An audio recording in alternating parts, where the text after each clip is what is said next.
अस्सलाम वालेकुम friend, this is दान राजपूत। उम्मीद है आप सब खैरियत से होंगे। Q&A विद यासर खान रोगरी 3rd एपिसोड के साथ हम हाजिर खिदमत हैं।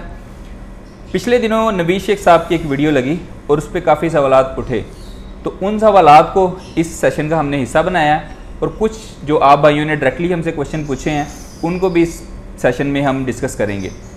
तो खान साहब, क्या हाल है आपके? ठीक हैं जी, खैरियत, ठीक ठाक। तो खान साहब शुरू करें जी, बिस्मिल्लाह जी। सबसे पहला क्वेश्चन है खान साहब के, लव बर्ड के अंदर 8 से 10 क्लच लेना पॉसिबल है? देखें, जब ये शेख साहब ने एक्सप्लेन किया उस वीडियो में, मैं समझता हूँ उन्होंने थोड़ी सी गलती की। उन्होंने इसकी तफसील नहीं बताई। उनको चाहिए था कि प्रॉपर तरीके से इसको एक्सप्लेन करते। जब आप कमर्शियल ब्रीडिंग कर रहे होते हैं और स्पेशली जब आप महंगी म्यूटेशंस में काम कर रहे होते हैं, तो आपकी कोशिश होती है कि आप अपनी प्रोडक्शन को मैक्सिमाइज़ करें। इसका तरीका ये होता है कि आप एक पेयर लगाते हैं और 4 क्लच आप लेते हैं। जब आप 4 क्लच ले लेते हैं और ऑब्वियसली आप फॉस्टरिंग कर रहे होते हैं और आप कोशिश होती है कि कम से कम टाइम में आप 4 क्लचेस ले लें, उसके बाद आप फीमेल चेंज कर देते हैं। मेल वही रहता है, उसको आप एक और फीमेल दे देते हैं और सेकंड फीमेल के साथ आप 4 क्लच और ले लेते हैं। तो ये इसका तरीक़ाकार है। इसमें 2 चीज़ें और इम्पॉर्टेंट हैं कि एक, ये आप हर पेयर के साथ नहीं कर सकते बिकॉज हर मेल डिफरेंट फीमेल्स के साथ बॉन्ड नहीं होता। तो इसमें आपको देखना होता है यार, जो मेल आपका बॉन्ड कर रहा है वहाँ पे आप फीमेल्स रिप्लेस कर सकते हैं। और थोड़ा सा अगर टाइम ज़्यादा लगे, आप कुछ फॉस्टरिंग में जल्दी रिस्पॉन्ड करते हैं पेयर, कुछ लेट करते हैं, जहाँ पे आपका टाइम ज़्यादा लग रहा हो, फिर आपको टेम्परेचर्स और ह्यूमिडिटीज़ को भी मैनेज करना होता है। तो ऑब्वियस आपकी इन्वायरमेंट ऐसी होनी चाहिए जहाँ पे आप अगर थोड़ा लेट भी हैं, मई जून तक भी आप चले गए हैं, तो आप टेम्परेचर कंट्रोल करके रख सकें। अगर आप ये कर सकते हैं तो वेरी मच पॉसिबल। कोई ऐसी अनहोनी बात नहीं है। जितना इस बात को उछाला गया कि जितना तमाशा बनाया गया, ऐसी कोई अनहोनी बात नहीं है। मेरा ख्याल है बस शेख साहब को थोड़ा इसको तफसील से एक्सप्लेन करना चाहिए था। जी। दूसरा क्वेश्चन खान साहब ये था कि फोस्टरिंग करने के 10 दिन बाद फीमेल दोबारा लेने के लिए रेडी हो सकती है? यार देखिए, हम फोस्टरिंग करते क्यों हैं? पहला सवाल, प्रोडक्शन बढ़ाने के लिए। प्रोडक्शन बढ़ाने के लिए और जल्दी रिजल्ट लेने के लिए। अगर आप जल्दी रिजल्ट नहीं लेंगे तो आप प्रोडक्शन बढ़ा नहीं सकेंगे। तो ऑब्वियसली जब हम फॉस्टर कर रहे होते हैं तो हमारी नीयत ये होती है कि हम एग्स फॉस्टर कर दें और पेयर दोबारा ब्रीडिंग पे आ जाए। तो श्योरली 10 दिनों में जब आप एग्स रिमूव करते हैं तो पेयर मूवमेंट में तो आ जाता है। अब पेयर टू पेयर डिपेंड करता है। जब पेयर मूवमेंट में आ जाता है, क्रॉस शुरू हो जाता है, लेइंग शुरू हो जाती है। अब 10 दिन लगें, 20 दिन लगें, 25 दिन लगें, 30 दिन लगें, ये डिबेटेबल है और पेयर टू पेयर वेरी करता है। लेकिन 10 दिन बाद ऑब्वियसली आपका पेयर रेडी टू ब्रीड होता है। बिल्कुल। चलिए नेक्स्ट क्वेश्चन की तरफ चलते हैं सर। 3rd जो है वो क्वेश्चन ये कि पेल फेलो में 5 लाख का भी जोड़ा होता है कोई? यार बात ये है भाई, बड़ी अजीब सी बात है। मतलब मैं बड़ा हैरान हुआ कि इस बात को पे कितना तमाशा बनाया गया। पूछते हुए मेरी भी हंसी निकल गई इसमें। सर देखें, समीउल्लाह साहब एक बड़े मशहूर ब्रीडर हैं। बिल्कुल। एंड बिग ब्रीडर, पुराने ब्रीडर। उन्होंने पेल फेलो ओपलाइन की एक female, I will repeat female, male नहीं, बेची किंग असद खान को, जो चैम्पियन ब्रीडर हैं फैसलाबाद से। अब एक बड़ा ब्रीडर है, दूसरा भी बड़ा ब्रीडर है। ये कोई ऐसी एग्जांपल मैं आपको नहीं दे रहा जिसमें एक बड़े ब्रीडर ने किसी यंग फैंसियर को कोई माल दे दिया हो, हम कह सकते हैं यार उसने महंगा दे दिया या ज्यादती कर दी। अब जब एक बड़ा ब्रीडर एक दूसरे बड़े ब्रीडर को माल दे रहा है तो ऑब्वियसली दोनों समझदार हैं। अब किंग असद खान शायद समी से ज़्यादा ही समझता हो।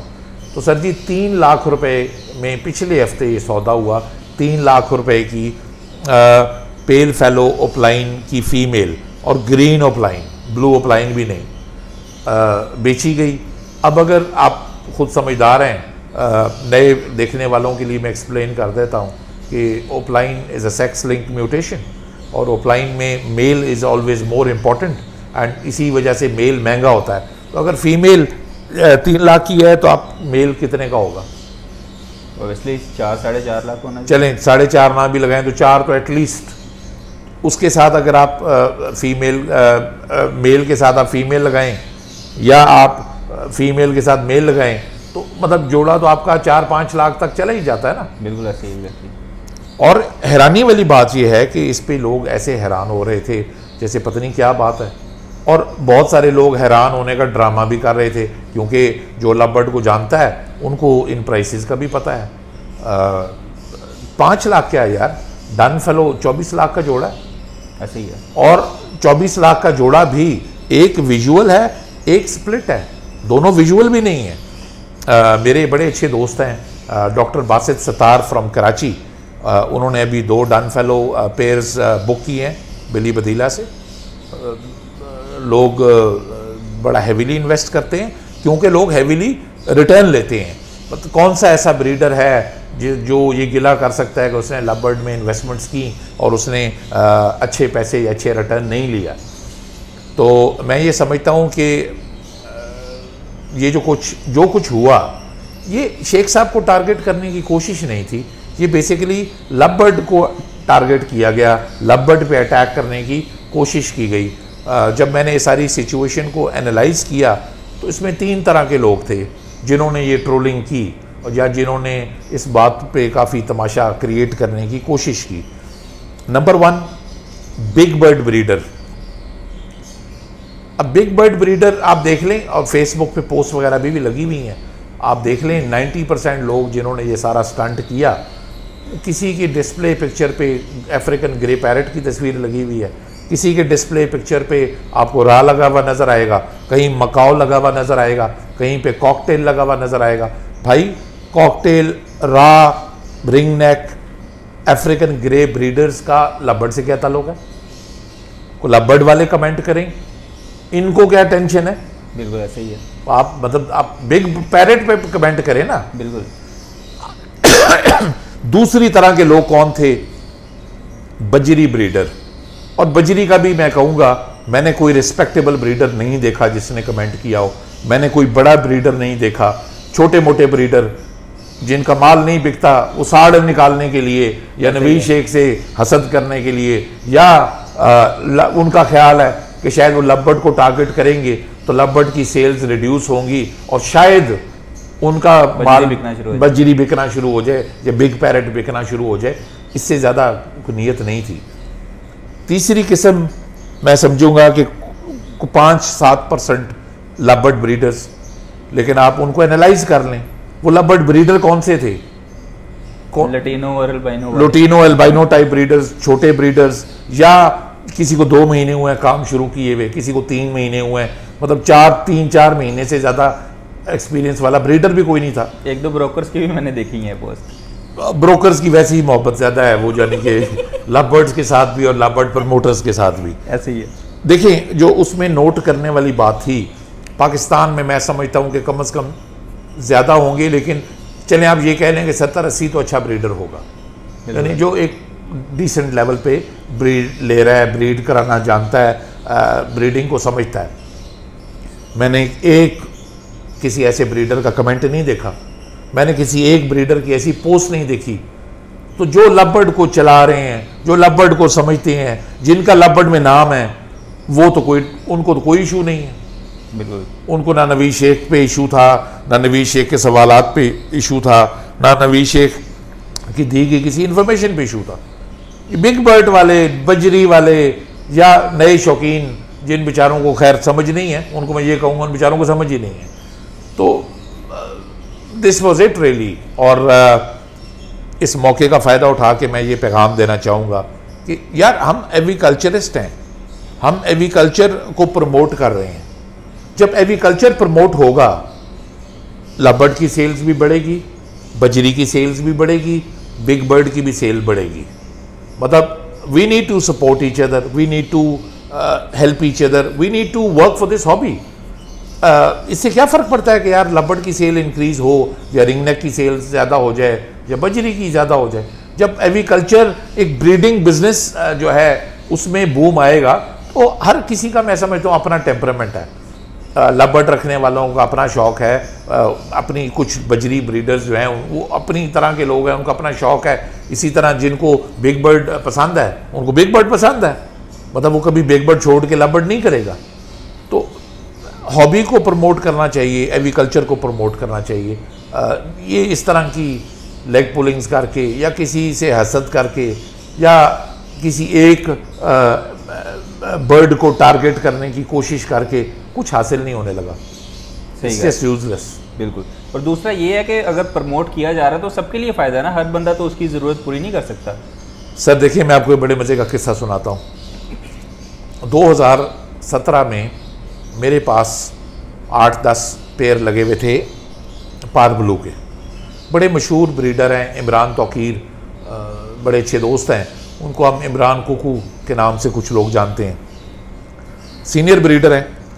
कुकू साहब से मेरी बात हो रही थी, मैंने उनसे मशवरा लिया। मैं कहा यार कुकू भाई, कोई प्यार ब्लू के जोड़े बढ़ा लूँ?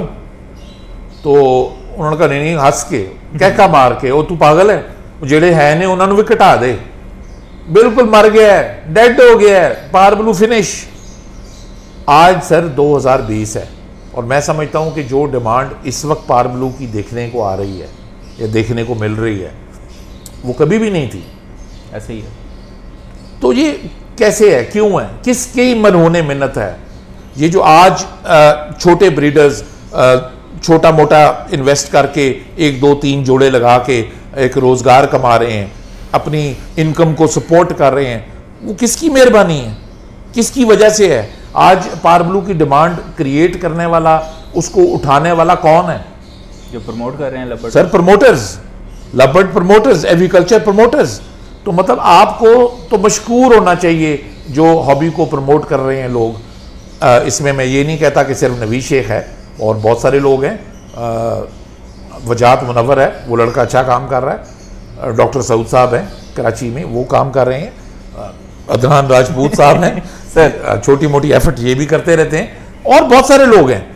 तो जो लोग कंट्रीब्यूट कर रहे हैं हॉबी को, जो लोग लोगों के लिए आसानियां पैदा कर रहे हैं, और जिन लोगों की वजह से 4 लोग रोजगार कमा रहे हैं और 4 नए आने वाले इन्वेस्टर सीख रहे हैं और उनको एक नया काम करने का मौका मिल रहा है, सर उनकी रिस्पेक्ट करें। ये उनकी मरहूने मिन्नत है, उनकी मेहरबानी है जिसकी वजह से ये सब कुछ हो रहा है। Otherwise so called senior breeders के बकौल तो 2017 में ही पार ब्लू डेड हो गया था। बिल्कुल ऐसे ही है जी। चले नेक्स्ट क्वेश्चन की तरफ चलते हैं। एक भाई ने पूछा, sir par blue bread fishery क्या होती है? Par blue bread fishery basically fishery होती है। देखें, ये कुछ अरसे से ना फेसबुक पे डिफरेंट बर्ड के जो एड्स लग रहे हैं उसमें ये कैप्शन देखने को मिलती है, पार ब्लू ब्रेड फिशरी। ये तासुर देने की कोशिश की जाती है ये लिख के कि शायद ये जो फिशरी है ये आगे से पार ब्लू प्रोड्यूस करेगी या ये पार ब्लू का स्प्लिट होगी। क्लियर कट बात है जी, ब्लू फिशर या ब्लू फिशरी कभी भी पार ब्लू का स्प्लिट नहीं हो सकती। Blue fishery is a blue fishery, चाहे वो फिशर से निकले चाहे वो पार ब्लू से निकले, कोई फ़र्क नहीं है। ना उसकी क्वालिटी में कोई फ़र्क आएगा, ना उसकी कोई जेनेटिक कैरेक्टरिस्टिक चेंज होगी। हाँ, अगर वो ब्लू 2 है तो फिर वो पार ब्लू प्रोड्यूस करेगी। और ब्लू 2 आई डोंट नो, शायद हज़ारों ब्लू फिशर में से एक पीस हो, चाहे 100, 200, 300, 400 पीस में से एक ब्लू 2 निकल आए तो 4 में से एक निकल आए। मतलब ब्लू 2 निकलना कोई, आप ये नहीं कह सकते कि अगर ये पार ब्लू से फिशरी निकली है तो ये कंफर्म ब्लू 2 प्रोड्यूस करेगी, या ये ब्लू फिशरी जो है ये कंफर्म ब्लू 2 है। वो सिर्फ टेस्ट ब्रीड से पता चलता है। ये टॉपिक बड़ी दफ़ा डिस्कस किया है, लेकिन ये होशियार रहें। पार ब्लू ब्रेड फिशरी जहाँ पे आप देखें किसी इश्तिहार पे लिखा हुआ, समझ जाएं आपको बेवकूफ़ बनाने की कोशिश की जा रही है। वो एक सादी फिशरी है। सादी फिशरी 2500 से शुरू होती है और डिपेंडिंग ऑन क्वालिटी 8-10 हज़ार तक उसकी प्राइस है। और लें, फिशरी मास्किंग देख के लें, क्वालिटी देख के लें, फिशर से निकले या पार ब्लू से निकले, डजंट मैटर। ठीक होगा। नेक्स्ट क्वेश्चन की तरफ चलते हैं खान साहब। ये जेनेटिक कैलकुलेटर से रिलेटेड है थोड़ा। भाई ने पूछा है कि NSL इनो और NSL इनो ब्लू में क्या डिफरेंस है? देखें, एक होता है लुटीनो, एक होता है albino. Lutino red I is NSL इनो और albino is NSL blue. Albino देखें ज़ाहरी तौर पे वो वाइट कलर का बर्ड होता है, बट इन रियलिटी बेसिकली वो ब्लू बर्ड है। जो मेलानिन रिडक्शन उसमें ज़्यादा होती है, तो जो मेलानिन रिडक्शन की वजह से वो बिल्कुल वाइट हो जाता है, उसकी कलर पिगमेंट दब जाती है, तो देखने में वो वाइट लगता है। अगर आप उसको गौर से धूप में देखें तो वो हल्का सा ब्लू शेड उसके ऊपर आ रहा होगा। It is basically a blue bird. तो जब हम NSL इनो चेक करेंगे तो वो जेनेटिक कैलकुलेटर उसको लुटीनो लेगा, लुटीनो रेड आई, और अगर आप इसको NSL इनो के साथ ब्लू प्रेस कर देंगे तो वो एल्बाइनो उसका मतलब। नेक्स्ट क्वेश्चन जो है सर वो भी थोड़ा सा जेनेटिक के हवाले से है कि अगर आप किसी भी बर्ड को ग्रीन फिशर के साथ लगाते हैं तो ग्रीन फिशर कैसे सिलेक्ट करना होता है जेनेटिक कैलकुलेटर के अंदर? देखिए मैं एग्जांपल देता हूँ, इसे शायद समझना है। मेरे पास है ग्रीन ओपलाइन मेल और फीमेल है ग्रीन फिशरी। अब मैं क्या करूँगा कि मैं उधर से ओपलाइन सेलेक्ट कर लूँगा, और जब भी मैं ओपलाइन सेलेक्ट करके कोई और कलर ब्लू या वॉयलेट सेलेक्ट नहीं करूँगा तो जेनेटिक कैलकुलेटर समझ जाएगा कि मैं ग्रीन ओपलाइन की बात कर रहा हूँ। सिर्फ आपने ओपलाइन चेक करना है, ग्रीन ऑटोमेटिकली वो ज्यूम कर लेगा। इसी तरह फीमेल साइड पे मैं सब कुछ खाली छोड़ दूंगा। जब मैं सारा कॉलम खाली छोड़ दूंगा, किसी बटन को प्रेस नहीं करूंगा, तो जेनेटिक कैलकुलेटर समझ जाएगा कि मैं ग्रीन फिशरी की बात कर रहा हूं। तो मुझे सिर्फ मेल कॉलम में ओपलाइन को सिलेक्ट करना है तो ऑटोमेटिकली ग्रीन ओपलाइन सेलेक्ट हो जाएगा, और फीमेल कॉलम में मुझे कुछ बटन सेलेक्ट नहीं करना तो ऑटोमेटिकली वो समझ जाएगा कि ये ग्रीन फिशरी है, तो आपको रिजल्ट मिल जाएगा। जी, इसी के साथ खान साहब आज के क्वेश्चन जो है वो ख़त्म होते हैं। अगर आप हमारे न्यू फैंसियर्स को कुछ और बात करना चाह रहे हैं तो प्लीज़ आप उनके बारे में कुछ। मैं सिर्फ यही बात करना चाहूँगा that this is a beautiful hobby. इख्तलाफ का हक हम सब दोस्तों को है।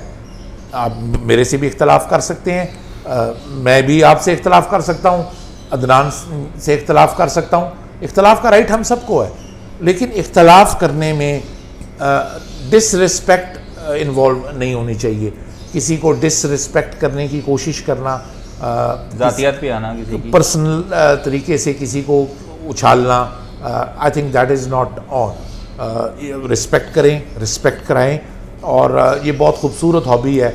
इसको मिलजुल के हम और ख़ूबसूरत बनाएं, और इससे ये हॉबी भी प्रमोट होगी और हमारे आपस में दोस्तियाँ और ताल्लुकात भी बढ़ेंगे। पर्सनल नहीं होना चाहिए, ठीक है, डिसएग्री करें, वो आपका राइट है। बिल्कुल ऐसे ही है। चले जी, नेक्स्ट सेशन में फिर कुछ नए सवालात के साथ मुलाकात होगी आपसे। इसके कमेंट्स में ज़रूर आप अपनी राय और अपने क्वेश्चंस लाजमी इसके कमेंट्स में दें, ताकि हम नेक्स्ट सेशन में उनको आपके क्वेश्चंस को ऐड कर सकें।